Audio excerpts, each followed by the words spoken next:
안녕하세요. 생각하는 황소 대표 이정은입니다. 영상에서는 황소를 위한 선행학습에 대하여 말씀드리겠습니다. 해마다 황소 학생들이 중등과정에 진급하는 시기가 되면 인터넷 카페에 이런 글들이 많이 올라옵니다. 이 글은 상위 몇 퍼센트라는 인터넷 카페에 2018년 11월에 올라온 황소 중등 선행 1도 없이 괜찮을까요? 라는 글인데요. 이분은 학사이시라 이 글은 학사 게시판에 올라왔던 것으로 기억하고 있습니다. 저는 이 카페에서 황소 관련 글들을 대부분 모니터링하고는 있는데요. 제가 댓글조차 거의 달지 않아서 10여 년째 새내기 등급입니다. 그래서 학사 게시판에 올라온 글들은 읽을 수가 없어요. 물론 뭐 방법이 전혀 없는 것은 아니라서 이 글처럼 정말 관심 있는 글들은 좀 번거로운 과정을 거쳐서 볼 수 있기는 합니다. 혹시 이 카페에 황소에 관한 글을 올리실 일이 있으시면 여기 학사 게시판 말고요, 그냥 일반 게시판에 올려주셔야 제가 볼 수 있다는 점 참고해 주시기 바랍니다. 그럼 이분이 올리신 내용 함께 보시겠습니다. 12월부터 황소 중등 챌린지 수업 예정입니다. 저희 아이는 중등 선행 전혀 없는 상태인데 주변 친구들은 이미 중등 끝내고 챌린지 듣는다고 하네요. 챌린지 중등 극심화 매우 어렵다고 하는데 선행 없는 저희 아이 너무 힘들어하지 않을까 싶어서 지금이라도 중등 선행 기본 개념 먼저 하고 챌린지 수업 해야 하는 건지 아님 그냥 순수하게 선행 없이 수업에만 열중해도 될지 고민이 돼서요. 중등 챌린지 수업 하시는 분들 조언 부탁드립니다. 초등은 황소 경시에서 수업하고 있어요. 자, 이렇게 글을 올려주셨는데요. 이 글에는 뭐 댓글도 많이 달렸고요. 조회수도 약 한 2,500건 정도 됐던 것 같아요. 그런 만큼 많은 분들이 관심을 가져주셨었는데요. 그만큼 같은 고민을 하고 계신 분들이 많다는 얘기겠죠. 네, 그리고 지금 이 영상을 보고 계시는 분들도 마찬가지이실 거고요. 그리고 그것이 바로 제가 이 영상을 제작하고 있는 이유이기도 합니다.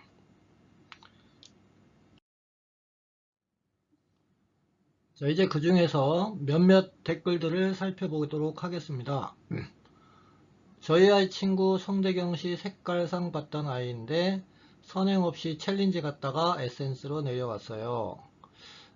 이렇게 생각하시는 분들 네, 많이 계신 것 같아요. 중1은 쉬워서 했는데 중2 때부터 힘들어해서 한 살 어려서 그럴 수도 있고 기본 한번 훑는 게 좋을 것 같아요. 네, 라고 댓글 달아주셨는데요. 여기 이모티콘 이 표정은 이것은 이분 댓글에 대한 저의 마음을 나타낸 이모티콘입니다. 그 다음 분은 챌린지가 경시 고등 문제 비율이 에센스보다 높아 그럴 거예요. 그런데 아무리 챌린지라도 기본적으로 저희가 고등 문제를 다루지는 않습니다. 아마 뭐 중등에서 심화된 내용이 고등 과정과 중복되는 내용이 있어서 이렇게 생각하실 수는 있을 것 같은데요. 적어도 저희가 의도적으로 고등 문제까지 다루는 것은 아니라는 것은 네, 오해 없으셨으면 좋겠습니다. 선행 없이 학원에서 오라고 하지만 실제로 챌린지 아이들은 선행을 거의 다 했더라고요. 라고 말씀해 주셨는데요. 뭐 이분 말씀처럼 예전에는 많은 학생들이 당연한 것처럼 선행을 하고 오는 네, 학생들이 또 대다수였습니다. 하지만 제가 오래전부터 그렇게 하지 말아야 한다고 계속해서 강조했었고요. 그 결과 점점 선행 없이 수업하는 학생들이 늘어나다가 최근에는 오히려 선행을 하지 않고 오는 학생들이 선행을 한 학생들보다 조금 더 많아졌습니다. 네, 에센스도 내실 다지기 좋은 과정이니 에센스 시작도 괜찮을 것 같아요. 에센스도 쉽지 않아요. 네, 라고 말씀을 해주셨네요. 다음 분은 뭐 여쭤보신 내용이랑 다른 질문이라 죄송합니다. 경시반은 따로 선행이나 심화 선행 없이 진행하기 괜찮나요? 아니면 기본 개념서라도 풀어보고 갈까요? 아이는 평소 수학책을 좀 독서한 편이에요. 네, 이렇게 궁금해 하시는 분들이 네, 아주 많으신 것 같네요. 네. 저도 경시반 선행 없이 가능한지 궁금해요. 경시반 수업만도 힘들 것 같은데 챌린지 가는 경시반 아이들이 중등 진도까지 하는 것이 가능한지도 궁금해요. 라고 하셨고요. 자, 그랬더니 여기에 이 원글님께서 저희 아이는 초등 선행 따로 안 하고 황소에서만 수업해서 이번에 챌린지로 중등 배정되었습니다. 수학적 역량이 있는 아이면 경시반도 선행 없이 가능하리라 생각됩니다. 선행보다는 황소 수업하시면서 복습 위주로 하심이 어떨까 싶습니다. 네, 저도 이 말이 정답이라고 생각하거든요. 그런데 이분은 이렇게 잘 알고 계시면서 왜 이런 글을 올려주셨을까요? 하지만 이걸 거꾸로 생각해보면 이분처럼 초등 때까지는 소신대로 이렇게 학습을 해오셨고요. 또 그래서 결과도 좋았던 것 같습니다. 챌린지 진급이 됐으니까요. 그럼에도 불구하고 중등 과정도 과연 그렇게 하는 것이 정말로 가능한지 이 부분에 대해서는 자신이 없으셨던 것 같아요. 네. 어쨌든 네, 다음 분이 저희도 이번에 챌린지반 됐는데 같은 고민이에요. 선행은 황소 수업하면서 따로 진행하는 거죠. 다른 학원들도 있고 시간상 그게 가능할지 모르겠네요. 네, 비슷한 질문이죠. 네, 사실상 다른 학원 스케줄 때문에 불가능하여 되도록 선행 없이 황소 수업만 충실하여도 가능할 수 있길 바라는 마음인데 아직 시작 전이라서 염려가 크네요. 네, 라고 말씀해 주셨어요. 네, 그랬더니 다음 분이 이렇게 댓글 다셨네요. 제가 수학교육 쪽에 있어서 드리는 말씀인데요. 중등 챌린지 선행 없이 쫓아갈 수 있다 하더라도 선행 없이 하는 건 의미 없다고 봐요. 네, 이분도 선행이 꼭 필요하다고 생각하시는 거죠. 교재 자체가 심화, 증명 문제가 많고 그런데 뭐 심화 문제가 많은 건 사실이지만요. 저희가 증명 문제는 중등 과정까지는 뭐 그렇게 많이 다루지 않거든요. 뭐 일부 있기는 합니다만 이분 말씀처럼 많은 문제들이 증명을 요구하는 그런 문제들은 아닙니다. 이것은 잘못 알고 계신 것 같아요. 수업도 개념 설명을 잘 해주시긴 하지만 네, 이건 사실입니다. 네, 바로 어려운 문제를 풀어내야 하기 때문에 그 전에 기본 응용 단계의 문제를 좀 풀어보고 가는 게 훨씬 의미 있다 봅니다. 그래서 일부러 에센스로 내려서 수업 듣는 경우 많이 봤어요 하셨는데요. 저는 이런 경우는 거의 못 본 것 같거든요. 제 기억에는 글쎄요, 뭐 한 명 정도 있었을까? 네, 그런데 이분 많이 보셨다고 했는데, 이거는 사실이 아닐 겁니다. 사실 수업 내용이나 교재는 에센스가 제일 좋다고 봐요. 이 부분도 사실 뭐 저의 생각과는 다릅니다. 네, 에센스가 좋다기보다는 사실 좋은 교재는 본인의 수준에 맞는 교재가 가장 좋은 교재이겠죠. 네. 그리고 많이들 아시는 것처럼 챌린지 올라가는 아이들 중 선행 안 되어 있는 친구들 거의 없다고 보면 됩니다. 네, 이 부분은 제가 좀 전에 말씀드렸죠. 어쨌든 이분 생각은 저의 생각과는 많이 다른 그런 말씀을 해주셨고요. 다음 글 댓글이 잘 봐주셨으면 좋겠어요. 자, 챌린지 들어가서 선행이 안 되어 있으면 미션에서 고생을 좀 할 것 같긴 합니다. 하지만 결국 과정을 이해하고 자기 것으로 만드는 것은 복습에 의해 이루어지는 것 같습니다. 결국 자기 것으로 만들면 단평에서 괜찮은 결과 받을 수 있고요. 미션에서 벌점 좀 받고 단평에서 다시 만회하면 된다고 생각하면 선행이 무조건 필수라고 할 것은 아니라고 생각합니다. 네, 저는 이분 생각에 전적으로 동의합니다. 그리고 이분이야말로 저희 황소의 교육 철학과 방법을 정확히 이해하고 있다고 생각합니다. 아마 모르긴 하지만 이분 자녀분은 이런 방법으로 학습을 해서 황소에서 우수한 실력을 쌓고 졸업하지 않았을까 싶네요. 네, 그리고 황소에는 의외로 이렇게 선행 1도 없이 그야말로 맨땅에 헤딩하면서 학습하는 학생들도 많이 있고요. 네, 뒤에 다시 말씀드리겠지만 최종적인 아웃풋이 출중한 학생들은 대부분 이렇게 학습한 학생들입니다. 네, 어쨌든 옹빨님께서 말씀 감사합니다. 말씀 주신 방향으로 생각하니 마음도 좀 편하고 방향이 서네요. 감사합니다 라고 하셨어요. 과연 이분이 나중에 이런 선택을 하게 되셨을지, 이분의 조언처럼 이런 선택을 하시게 되었는지 저도 무척 궁금하기는 합니다. 자, 그럼 지금부터는 실제 수업에서 선행을 한 학생과 하지 않은 학생은 어떤 차이가 있는지 알아보겠습니다. 여기 보시는 문제들은 부모님들이 직접 수험을 체험하시는 것이 이 문제를 이해하시는데 훨씬 더 쉬우실 것 같아서 제가 간단히 수업을 구성해 본 것입니다. 물론 이것이 실제 수업과 동일하지는 않습니다. 실제 수업에서는 여기 지금 이 내용들은 초등부터 중등까지 학습을 하게 되는데요. 어쨌든 이제 진행될 내용들은요, 실제 수업을 바탕으로 제가 재구성한 것이고요. 그래서 그 맥락은 크게 다르지 않다고 보실 수 있을 것입니다. 그러니까 실제로 이렇게 수업이 진행된다고 보셔도 무방할 거라고 봅니다. 우선 여기 주어진 문제들을 지금 풀 수 있는 데까지 한번 풀어보시기 바랍니다.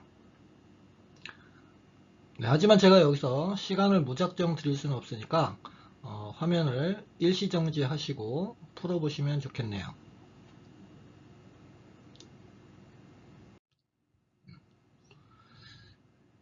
자, 오늘 저와 학습할 내용은 구의 배수 판정법이라는 개념입니다.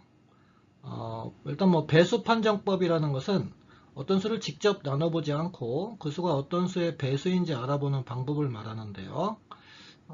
여기 그 개념에 나와 있는 것처럼 어떤 수가 9의 배수인지는 그 수를 직접 9로 나누지 않고도요. 각 자리 수의 합이 9의 배수면 그 수는 9의 배수라고 할 수가 있습니다. 예를 들어서 47,358. 자, 이걸 9로 나눠보지 않아도 이 수의 각 자리의 수의 합은 4 더하기 7 더하기 3 더하기 5 더하기 8, 27이 되고요. 그리고 이 27은 9의 배수이니까 이 수가 9의 배수라고 할 수 있는 것이죠. 신기하지 않습니까? 참고로 9구단 9단에 등장하는 두 자릿수들은 모두 자릿수의 합이 9가 된다는 것은 이미 경험을 통해서 알고 있는 것이기도 합니다. 18, 27, 36 이런 수들이죠. 그런데 여기서 선행한 학생들과 그렇지 않은 학생들의 차이는 이 개념을 알고 있느냐, 그렇지 않느냐의 차이입니다. 선행 없이 수업에 들어온 학생들은 이런 개념을 여기서 처음으로 듣게 되는 것이죠. 반면에 선행이 되어 있는 학생들은 이 개념을 알고 있는데요. 그런데 알고 있는 게 딱 여기까지입니다, 보통. 그리고 그것이 제가 지금부터 말씀을 드리려는 핵심적인 내용이 되겠고요. 자, 그래서 이 1번 문제의 경우에는 이미 선행한 학생들은 각 자리의 수의 합을 9로 나눠서 순식간에 해결을 했겠죠. 예를 들어서 각 자리의 수의 합이 27이니까 이 수는 9의 배수다. 이러고 있을 테고요. 반면에 이제 이런 개념이 없는 선행이 안 돼 있는 학생들은 이걸 열심히 9로 나누고 있을 것입니다. 자, 역시 이 문제도 선행이 되어 있는 학생, 즉 9의 배수 판정법을 이미 알고 있는 학생은 이게 각 자리 수의 합이 이렇게 되는데요. 자, 그리고 네모 더하기 21이 이게 9의 배수가 되려면 네모가 6이래야 된다는 사실을 아주 쉽게 알 수가 있었겠죠. 하지만 그렇지 않은 학생들, 즉 아까 말씀드린 9의 배수 판정법의 개념이 없는 학생들은 얘를 9로 나눠야 되는데 중간에 수가 하나 이렇게 비어 있으니까 굳이 푼다면 여기에 0, 1, 2, 3, 4 이렇게 시행착오를 해서 억지로 풀어야 되는 문제가 될 것입니다. 자, 그런데 여기 3번 문제부터는 선행이 되어 있는 학생들도 못 푸는 경우가 생깁니다. 왜냐하면 9의 배수 판정법의 이유는 모르고 결과만 알고 있기 때문이죠.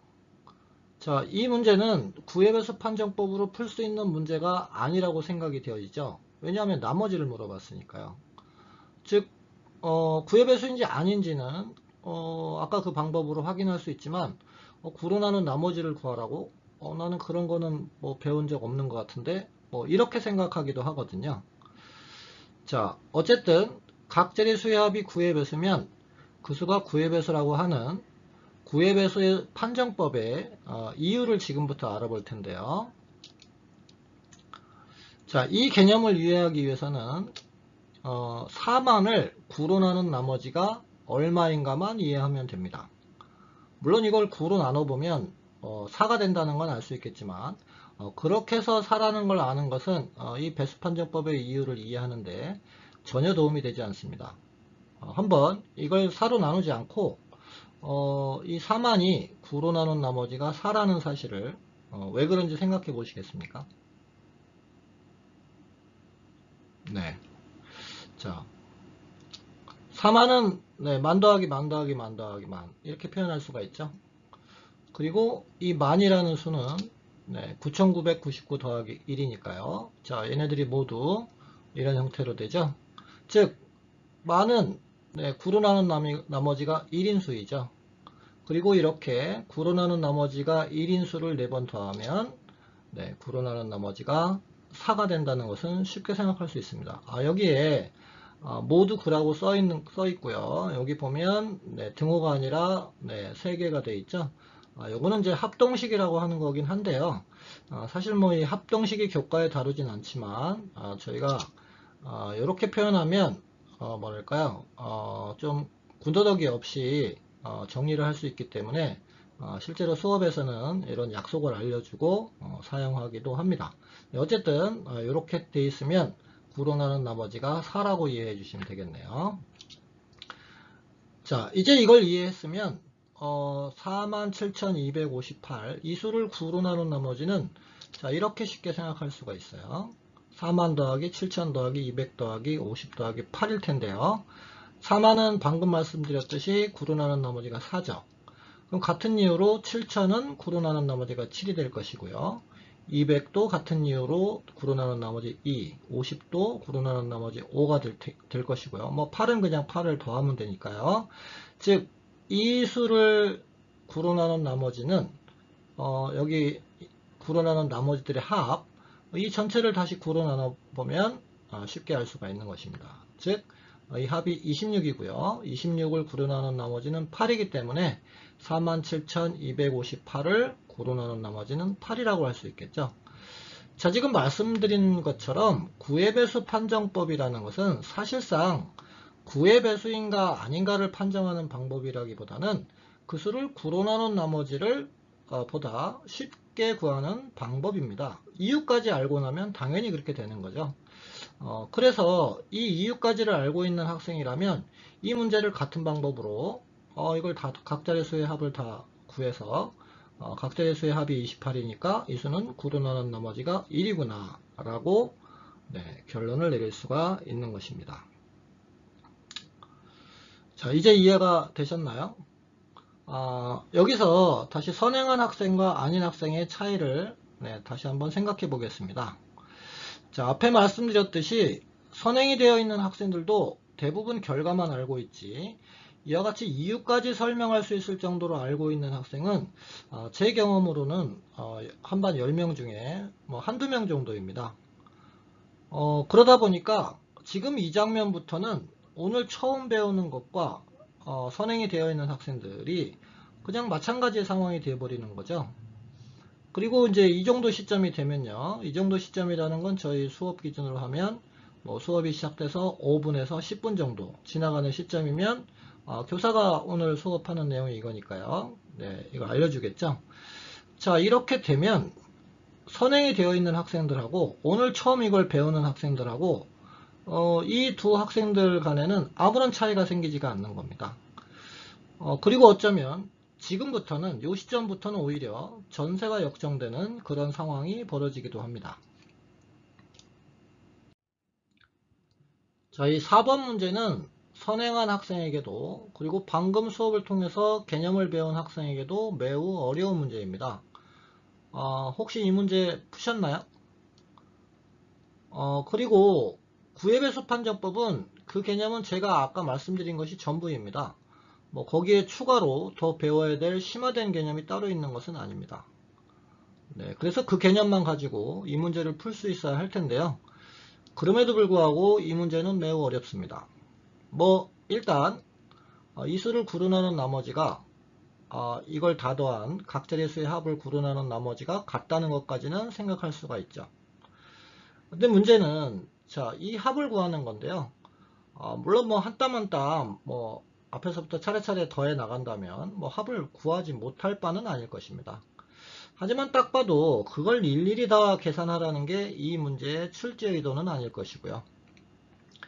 자, 여기서 중요한 것은 자, 이걸 다 더한 것을 구분하는 나머지와 그냥 이걸 더한 것을 구분하는 나머지가 같다는 사실을 눈치채는 것입니다. 자, 같다는 게 느껴지십니까? 네, 이걸 보고도 그게 왜 그렇지? 이해가 안 될 수도 있겠는데요. 자, 방금 전에 우리가 배운 개념은 뭐였냐면 37을 구분하는 나머지는 3 더하기 7을 구분하는 나머지와 같다였죠.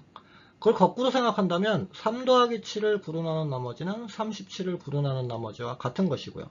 3 더하기 8을 구분하는 나머지는 38을 구분하는 나머지와 같은 것이고요. 자, 이와 같이 모두 생각한다면 자, 이 전체를 구분하는 나머지는 그냥 이걸 계산한 값을 구분하는 나머지와 같은 것입니다. 그런데 이 계산은 어떻게 하냐고요? 이 계산은 사실 초등과정부터 연속한 자연수의 합을 구하는 방법은 배우거든요. 네, 이런 방식으로 계산한다는 것은 네, 학생들이 이미 알고 있는 사실이기도 합니다. 네, 계산해보면 2035가 되는데요. 그래서 이제 이 2035를 구분하는 나머지가 이 수를 구분하는 나머지와 같은 것입니다. 하지만 여기서도 많은 학생들이 이걸 또 구로 나누고 있는데요. 자, 그렇게 할 필요가 없겠죠. 2 더하기 0 더하기 3 더하기 5, 즉 10을 구로 나눠보면 되는 거니까요. 자, 이 수를 구로 나눈 나머지는 1이라고 할 수가 있습니다. 자, 바로 여기서 이러한 발상을 할 수 있는가가 이 문제의 핵심이라고 할 수 있겠는데요. 자, 어쨌든 이 장면에서 이런 발상을 하는데 선행이 되어 있는 학생이 유리할까요? 네, 절대 그렇지가 않습니다. 네, 저의 경험으로는 오히려 이 개념을 오늘 처음 배운 학생 중에서 간혹 이러한 아이디어를 내는 경우를 본 적은 있습니다. 그리고 이것이 제가 수학을 잘 하려면 편해서 유사 문제를 풀어본 경험보다 아이디어를 생각해낸 경험이 훨씬 더 중요하다고 말씀드린 이유이기도 하고요. 네. 자, 근데 여기서 제가 선행하지 않은 학생들과 학부모님들이 모르는 사실을 하나 말씀드리겠습니다.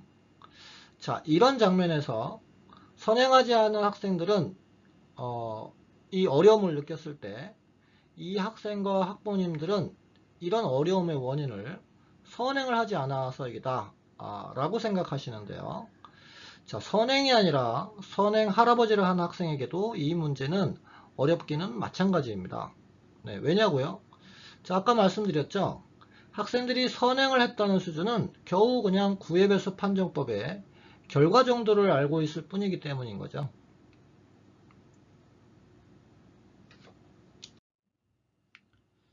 자, 그럼 이제 이 5번 문제를 풀어보겠습니다. 그런데 앞에 4번까지를 다 이해했다고 하더라도요. 이 문제는 역시 만만한 문제가 아니죠. 네, 그리고 황소 학생들은 보통 이 문제를 미션에서 만나게 되는데요.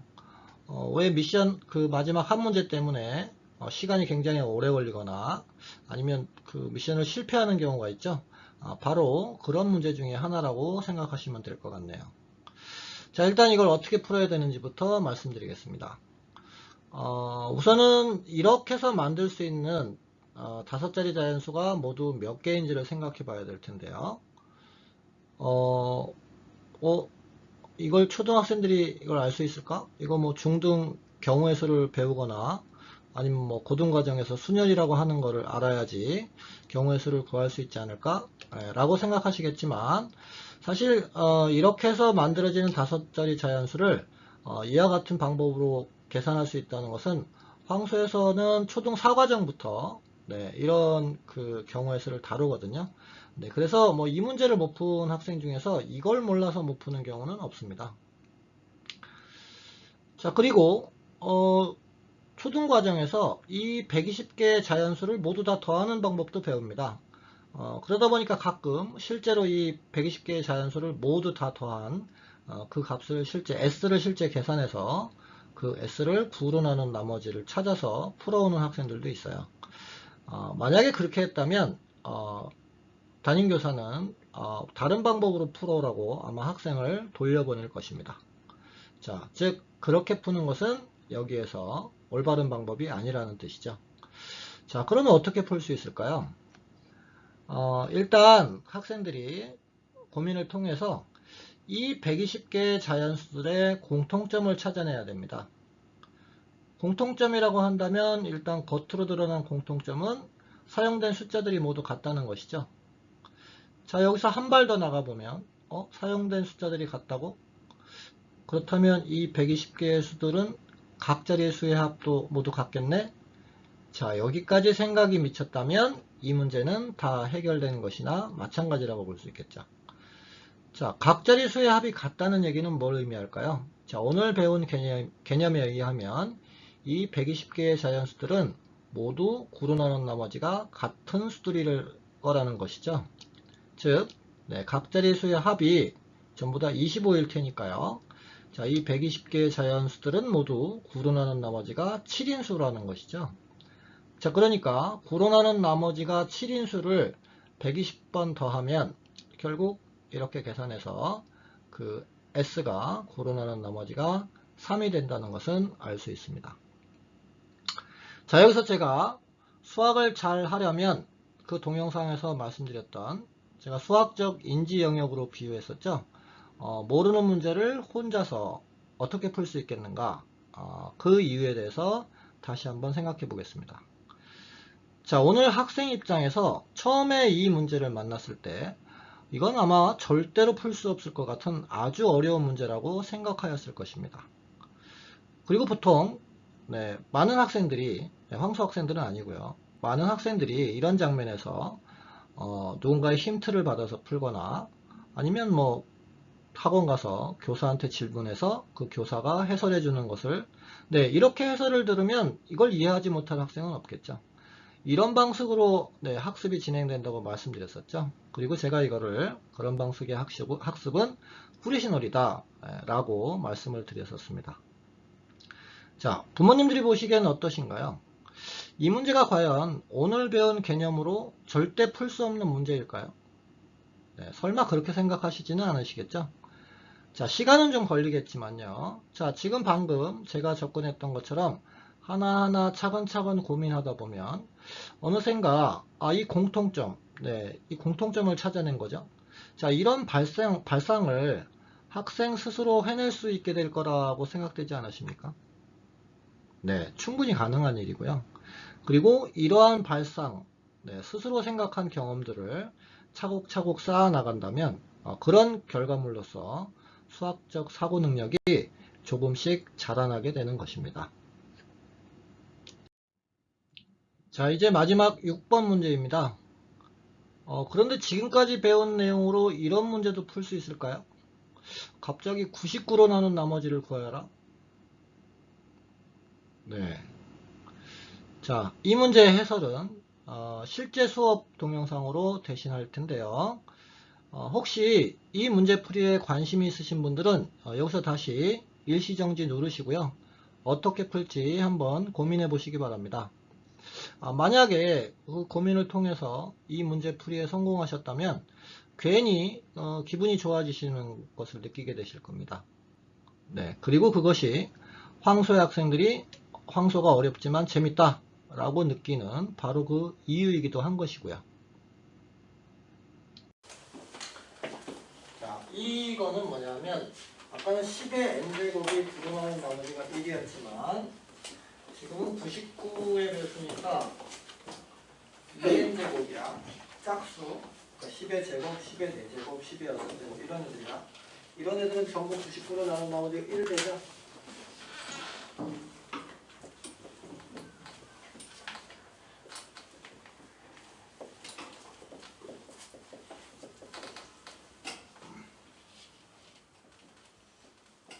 그러면 여기서 줄씩 잘 끊어봐야 돼. 여기서부터 2개씩 잘라서 쓸까? 2개. 여기서부터 89, 67, 45, 1 곱하기 1 뒤에 0이 몇 개 붙어 있을까? 이거 몇 자리 수야?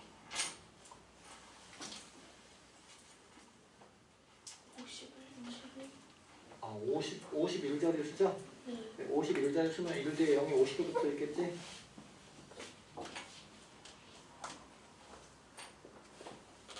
곱하기 어떻게 쓸 거냐면 23 곱하기 10에 48. 이거 무슨 얘기인지 알겠어요?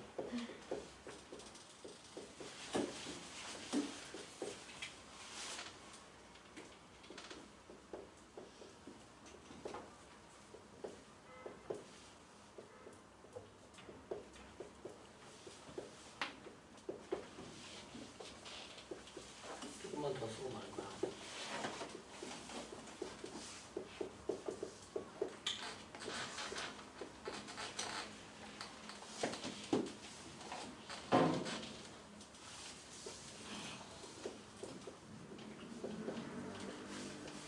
는 이렇게 쓸 수가 있습니다. 자, 그러니까 그런데 여기 쓴 애들 있죠. 여기 쓴 애들. 얘네들.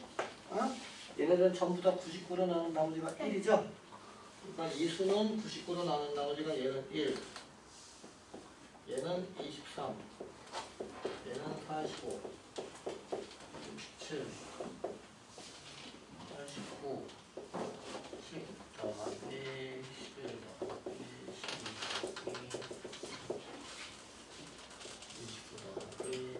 30 이렇게 쓸 수 있죠?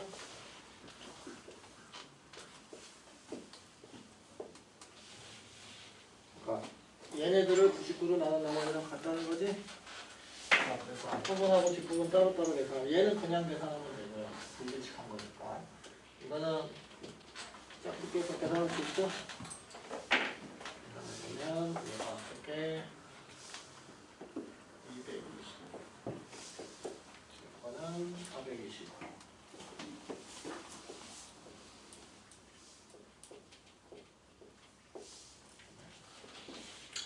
그럼 뭐 얘를 계산해서 99로 나눠봐도 되고, 아니면 그냥 어차피 이거는 이렇게 써도 되죠. 이렇게 생각하면 얘는 2 더하기 25랑 똑같겠지.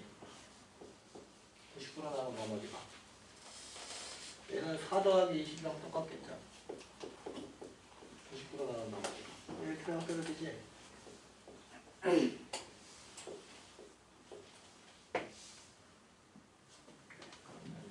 그냥 더하기 45.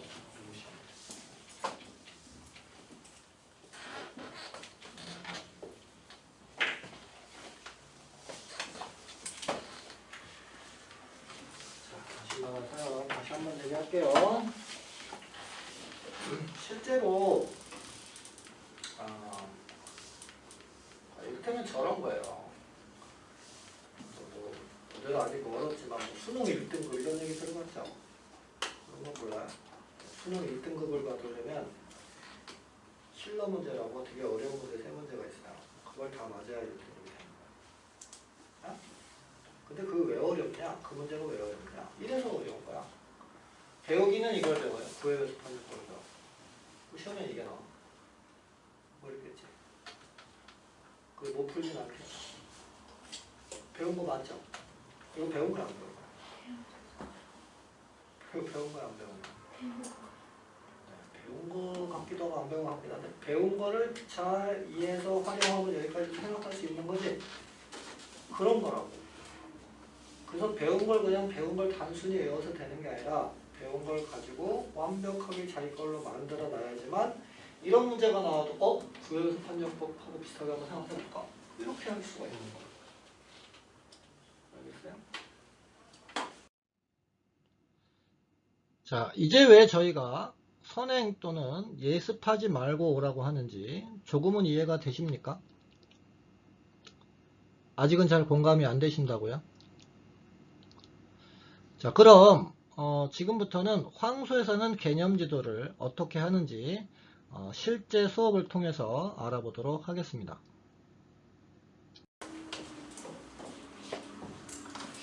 자, 뭐 이런 뜻인데 이건 말만 봐갖고 무슨 말인지 잘 모르겠죠? 네, 여기 문제를 통해서 무슨 얘기인지 볼게요.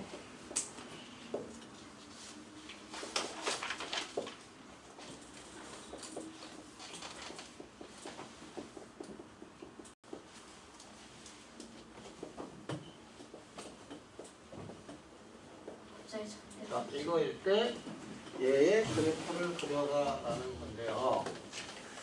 자, 여기 보면 1번 뜻으로 얘기해보면 두 변수, 보통 XY가 있죠? 변수란 말은 좀 어려운 말인데 그냥 문자인데요. 문자인데 여러 가지로 변하는 값을 가지면 그 문자가 변수라고 그래요. 예를 들면 여기서 X하고 Y를 변수라고 합니다. 왜냐하면 X의 값이 뭐 2이면 Y는 마이너스 1이 되고 X가 3이면 Y가 3이 되고 그죠? X하고 Y가 여러 가지 값을 가질 수 있지?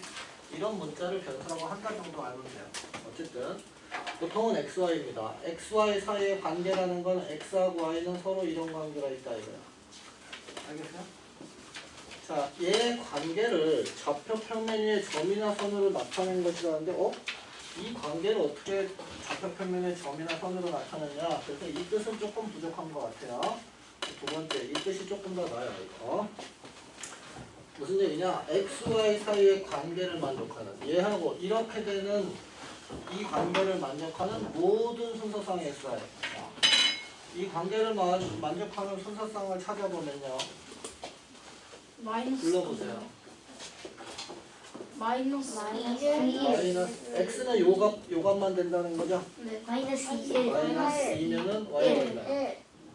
1 마이너스 1 마이너스 1 마이너스 1 0 영 마이너스 마이너스 3 마이너스 3 1 마이너스 R 마이너스 1 1 1이 되죠? 그거를? 이게 이 관계를 만족하는 모든 순서상이 얘야. 얘를 좌표 평면 위에 점으로 나타낸 것이네. 얘를 좌표 평면 위에 점으로 나타냈다는 건 무슨 얘기냐?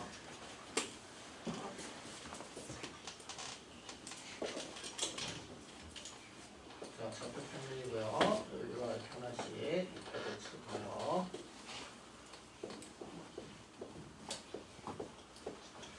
그러면 마이너스 2,1은 저 순서상은 좌표 평면에서 한 좌표를 생각할 수 있죠. 어떤 위치를 나타내는 거지? 요 위치에 있는 점을 생각할 수 있죠. 이 위치에 있는 점은 마이너스 2,1이니까 여기 점이 하나 있는 거지. 이 순서상은 이렇게 하는 거야. 여기다 찍는 거, 점을 찍는 거야. 얘는 마이너스 1,1 여기죠. 얘는 0, 마이너스 3 여기죠. 얘는 1, 마이너스 여기죠. 얘는 2,1 여기지. 그러면 자, 요게 바로 요게 이때의 그래프라는 걸 하는 거예요. 조금 이해돼요? 조금 이해됩니까? 별거 아니죠? 이 관계를 만족하는 XY를 이렇게 나타내면 순서상으로 쓴 거고요. 그 순서상으로 써놓은 거를 그냥 수학화 시킨 거예요. 좌표평면 점으로 찍어. 알았어요?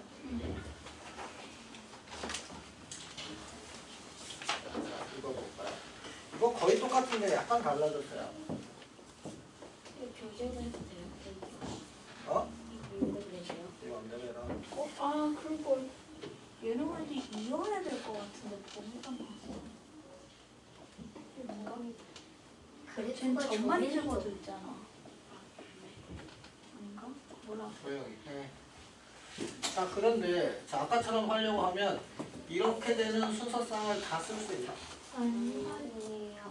순서상을 다 쓸 수는 없죠? 몇 개나 될까요, 순서상이? 무수히 많죠? 네. 네, 그래서 저렇게 순서상을 다 써서 못하니까 몇 개만. 조금 다른 방법으로 해볼 거예요. 어떻게 할 거냐면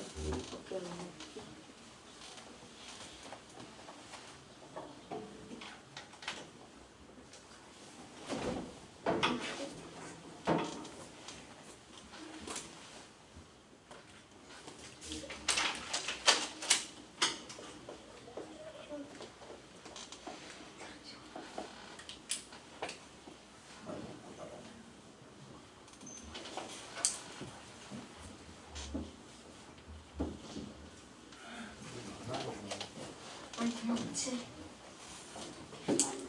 자, 일단 이 범위 중에는 이런 정수들이 있으니까 x가 이런 정수일 때, 자, 일단 그 y가 뭐가 되는지부터 조사를 해볼게요. 그 순서상 몇 개를 찾겠다는 거야.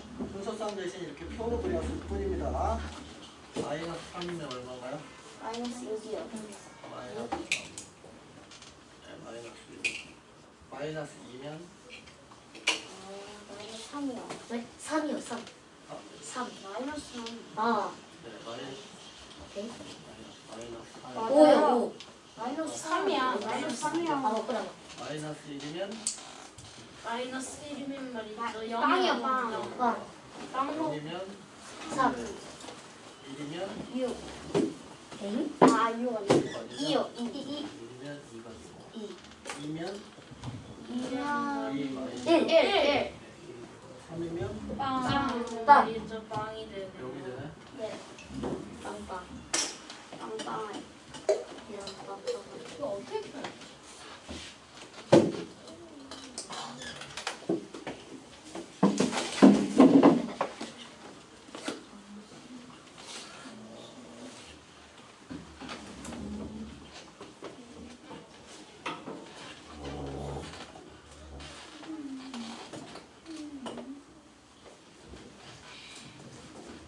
그래프가 비었어. 그럴 수 있지.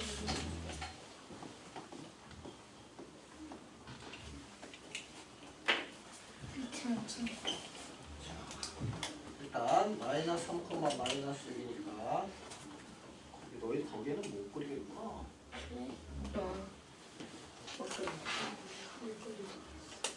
위에가 요속하면 돼 있어요. 그러니까 얘가 여섯 하나. 좀 거꾸로 할게요. 여기 찍히고요. 마이너스 2, 마이너스 3은 거꾸로 하면 나중에 여기가 되죠. 거꾸로 마이너스 쓰는 1, 게 0 여기가 되고요. 0, 3 되고요. 1, 2 여기가 되고요. 2, 1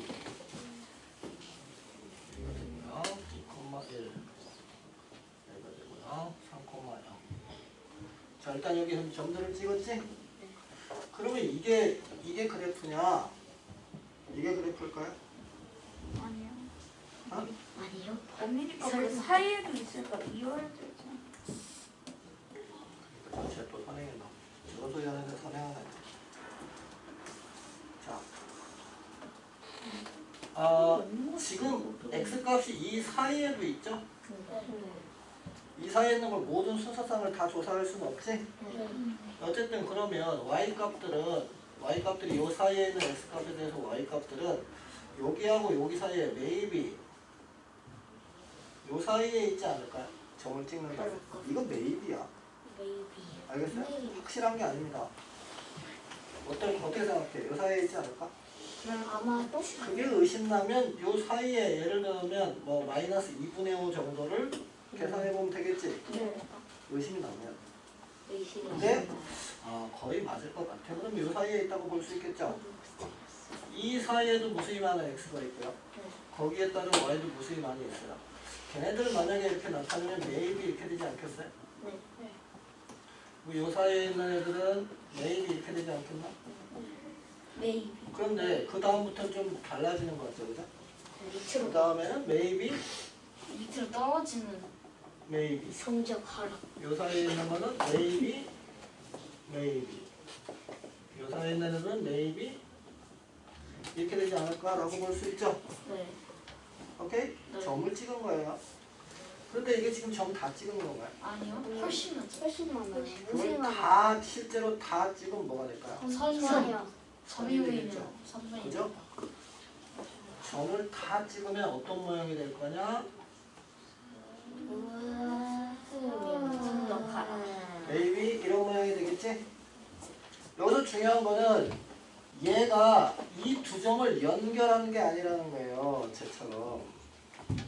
연결한 게 아니라 뭐 한 거라고? 다점 찍은 모든 점을 다 찍은 거라고. 연결한 거야? 모든 점을 다 찍은 거는 다른 거야. 알았니? 아, 그래프 잘못 배운 사람들은 무슨 하는 줄 알아? 이렇게 해놓고 이거 그리라 그러면 쭉쭉쭉 한 다음에 찍. 무조건 연결을 해요. 그래서 잘못 연결한 이게 개념 잘못되는 개념 잘못되는 거야. 그래프 개념. 알았어요? 그냥 점을 찍는 거예요. 점을. 여기 나오잖아. 당연히 모든 수소상 얘를 좌표평면의 점으로 나타낸 것이죠. 네. 그 점이 무수히 많은 점이 모이면 선이 되기도 하고 그냥 얘처럼 점만 있기도 하고 그런 거라는 거예요. 오케이? 그리고 때로는 저 선이 저처럼 직선일 수도 있고 곡선일 수도 있겠죠. 예를 들면 점을 몇 개 찍어봤는데 콩 이렇게 돼. 이 직선은 아니겠죠? 그냥 찍 이런 사람도 있다. 아, 항상 직선인 게 아니죠. 점을 몇 곡선이 개 됐어요. 찍어봐 이렇게 됐어. 그러면 어, 매일이 그러면 얘는 점이 뭐 이런 식으로 찍히지 않을까? 뭐 이렇게 되는 거지. 알겠어요? 곡선? 네, 그래서 모든 점을 다 찍어볼 필요 없고 몇 개를 찍어보는데 잘 모르겠으면 사이사이에 있는 점들을 확인해 보면 돼요. 오케이? 그 조사할 수 있잖아. 사이사이에 있는 x에 대해서 조사하면 됩니다. 자, 방금 보신 이 수업을 잘 이해하기 위해서 어떤 걸 미리 공부하고 와야 할까요? 정말 그런 것이 필요하다고 생각하십니까? 오히려 이 수업에서 처음 배우는 것이 훨씬 재밌고 개념도 정확히 형성될 것 같진 않나요? 자, 방금 이 질문에 대해서 그래도 뭐 좌표평면 개념은 알고 있어야 하는 거 아닌가? 라고 생각하시는 분들이 있을지 몰라서 방금 보신 개념 수업의 앞부분에서 제가 이 좌표평면의 개념을 지도한 내용이 있습니다.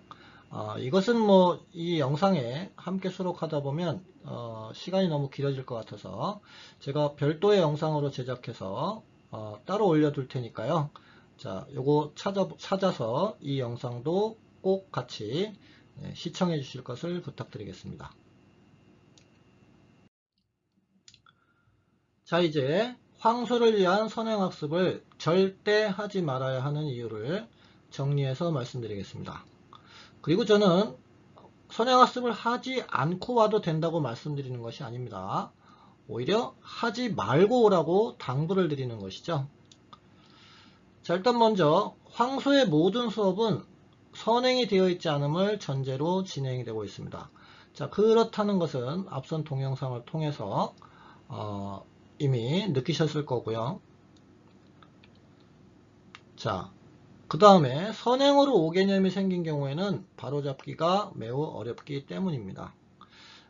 마치 이미 그려진 그림을 고치는 것과 빈 도화지에 새로 그리는 것의 비유처럼 5개념을 바로잡기보다는 오히려 무개념인 학생들에게 처음부터 올바른 개념을 정립시키는 것이 저희로서는 훨씬 수월한 일이기 때문입니다.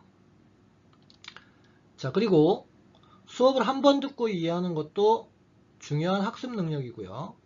이 학습 능력 자체도 꾸준한 연습과 훈련을 통해서 개발시켜 나가야 하는 것이기 때문이기도 합니다. 자, 나중에 자녀가 대학을 진학해서 그때도 학업에 어려움을 느낀다면 설마 그때에도 학원이라도 보내서 다음 학기에 배울 내용을 선행시키실 것은 아니시죠? 네. 자, 그리고 마지막으로는요. 부모님들은 잘 모르시겠지만 황소에서 최종적으로 뛰어난 성취를 보이는 학생 중에는 선행 없이 학습한 경우가 더 많습니다. 최근에 제가 지도한 에센스 과정의 학생 10명 중에서 실력 정석으로 진급한 학생이 3명 있었는데요. 그 중에서 2명이 정말 선행 1도 없이 중등 과정을 공부했던 학생이었습니다. 그리고 또 그 중에 1명은 보면 그런 이유로 미션을 항상 꼴찌로 통과하거나 실패하거나 그랬던 학생이었고요. 자, 그런데 그럼에도 불구하고 부모님들은 선행학습에 집착하는 이유는 무엇일까요? 일단은 부모님들은 혹은 학생들도 학습 부진의 첫 번째 원인을 여기서 찾으려고 하기 때문입니다. 하지만 제가 볼 때 그 학생이 학습 부진을 겪는 실제 이유는 전혀 다른 데에 있는 것 같습니다. 뭐 교사의 강의를 경청하지 않는다거나 과제는 해오지만 복습은 거의 하지 않는다거나 그리고 과제할 때도 의존적인 학습 습관을 버리지 못하고 누군가의 도움으로 해온다거나 뭐 아니면 수많은 학원 스케줄로 스스로 학습할 수 있는 절대적인 시간이 부족하다거나 뭐 이 밖에도 여러 중요한 이유들이 있을 수 있는데 부모님들은 항상 우리 애가 잘 못 따라가? 그래 선행 1도 안 했으니까 못 따라가는 게 당연하지 라는 단순한 생각에 선행학습으로 오로지 선행학습으로 이 문제를 해결하려고 하기 때문이라고 저는 그렇게 생각하고 있습니다. 자, 두 번째는 우리 반 아이들 나 빼고 다 선행했어 라고 하는 학생의 말 때문이라고 보는데요. 선행이 안 된 학생의 눈에는 수업에서 교사의 질문에 대답을 척척 잘하는 학생들 몇 명을 보게 되면 아, 쟤네들은 모두 선행을 해서 저렇게 뭐든 다 알고 있구나 라고 생각하기 쉽습니다. 뭐 그래서 실제로 친한 뭐 한두 명에게 물어보겠죠. 너 뭐 선행했니? 네, 물어보면 네, 나 어디까지 선행했어? 라고 하면 이 학생이 집에 와서 엄마 우리 반 애들 나 빼고는 다 선행한 애들이야. 그러니까 내가 잘못하는 건 당연하지. 뭐 이렇게 보통 이야기를 하겠죠. 실제로 이런 이유 때문에 같은 반의 많은 어머니들을 제가 상담을 해보면 그 어머님들께서도 우리 아이 빼고는 다 선행한 것으로 알고 계시는 경우도 많더라고요. 자, 이 영상의 앞부분에서 말씀드렸듯이 선행한 학생들의 정확한 비율은 저희가 조사할 수는 없지만요. 그나마 제가 끊임없이 지금 이것처럼 선행 학습이 불필요하다. 이것을 오랫동안 강조해서인지 그나마 해마다 그 선행하고 오는 학생들의 비율은 조금씩 줄어들어서요. 현재 제가 수업하는 반의 경우에는 오히려 선행 없이 공부하는 학생들이 더 많은 것이 사실입니다. 자, 마지막으로는 몇몇 선배 어머님들이 그렇게 조언하기 때문인 것 같습니다. 이른바 뭐 카더라라고 하죠. 자, 이 영상 서두에 인터넷 카페 댓글들도 대체로 선행을 해야 한다는 분위기였죠. 하지만 저는 이 선배맘들 역시 제가 위에 언급했던 이 두 가지 이유, 이 두 가지 이유 때문에 이렇게 조언하는 것이라고 생각합니다. 그리고 어쩌면 이분들의 자녀들은 선행학습으로 항소해서 좋은 결과를 얻은 경우가 아니라 오히려 뭐 강급이나 유급 등을 겪은 분들일 가능성이 높다고 보고요. 그래서 우리 아이는 뭐 이렇게 선행을 하고도 힘들었는데 뭐 그것조차 하지 않고 황소에 다녔더라면 어땠을까? 라고 생각하시는 것일 수도 있다고 생각합니다. 반면에 제가 경험한 바로는 진짜 선행 1도 없이 황소를 다녔고요. 그 결과 너무 만족스러운 수학 실력을 갖추게 된 학부모님들은 이런 이야기를 주변에 잘 못하시는 것 같았어요. 왜냐고요? 만약에 그렇게 말한다고 생각해 보세요. 그렇게 말하면 그걸 듣는 분들은 어떻게 생각하실까요? 아이고 그래 너 잘났다 니 애 참 잘났다 뭐 이렇게 생각하시지 않으실까요? 그러니까 그런 말씀을 하기가 힘드신 것이 아닐까 라고 생각을 합니다. 제가 그래서 그런 어머님께 신신당부를 드린 적이 있었습니다. 그 어머니 학생 졸업할 때 찾아오셔서요. 저의 말대로 그렇게 선행 하나도 안 하고 우리 아이가 이렇게 잘 배우게 돼서 너무너무 감사하다고 말씀을 하시더라고요. 그래서 제가 부탁을 드렸죠. 어머님 말씀처럼 그 얘기 좀 제발 주변 분들한테 꼭 전해달라고요. 자, 그럼 이제 어떻게 해야 될까요? 이미 선행한 것을 되돌릴 수는 없겠죠. 하지만 현재 진행 중이거나 계획 중인 선행학습이 있다면 그것을 중단할 것을 당부드리겠습니다. 보통 선행 심화 이렇게 투트랙으로 학습할 계획을 많이들 세우시는데요. 만약에 그런 계획을 세우셨다면 지금이라도 그 계획을 수정하셔서요. 오히려 현재 하는 학습에 더 많은 시간을 투자해서요. 일단 복습 시간 충분히 확보해 주시고요. 그리고 과제에서 안 풀리는 그 마지막 한 문제, 그 한 문제를 연구하는데 더 많은 시간과 노력을 기울여서 학습해 주실 것을 당부드리겠습니다. 그런데 그럼에도 불구하고 여유가 있다. 라고 한다면 그 여력을 학습에 쓰지 마시고요. 아직 어린 학생들이잖아요. 자, 그렇다는 걸 감안해서요. 뭐 주말에는 가족여행을 간다든지 아니면 뭐 자녀가 충분히 놀 수 있는 시간을 준다든지 이런 식으로 학습이 아니라 자녀의 정서에 도움이 되는 시간을 더 마련해 주실 것을 당부드리겠습니다. 지금 학생들에게 수학 공부는 단거리 경주가 결코 아닙니다. 뭐 마라톤보다도 더 지루한 장거리 경주가 될 것이기 때문에 저는 이런 과정을 이겨내는 데는 뭐 체력보다도요, 오히려 이런 정서적인 힘이 훨씬 더 중요하다고 생각합니다. 네, 그래서 어머니들께서도 이 부분에 대한 배려를 해주셨으면 좋겠고요. 자, 이번 영상으로 부모님들의 생각이 좀 바뀌셨는지 모르겠네요. 하지만 경험상 제가 아무리 이렇게 말씀드려도 절대 생각을 바꾸지 않으시는 분들이 더 많으신 것 같더라고요. 하지만 속는 셈 치고요. 제 말 한번 믿어주셨으면 좋겠습니다. 그리고 제 말대로 공부했는데 그럼에도 불구하고 자녀의 학습에 문제가 생겼다면 네, 절 찾아오셔도 됩니다. 뭐 제가 책임은 져드릴 수 없겠지만 제가 힘 닿는 데까지는 문제를 해결하는데 도움을 드리도록 하겠습니다. 지금까지 긴 시간 시청해 주셔서 감사합니다.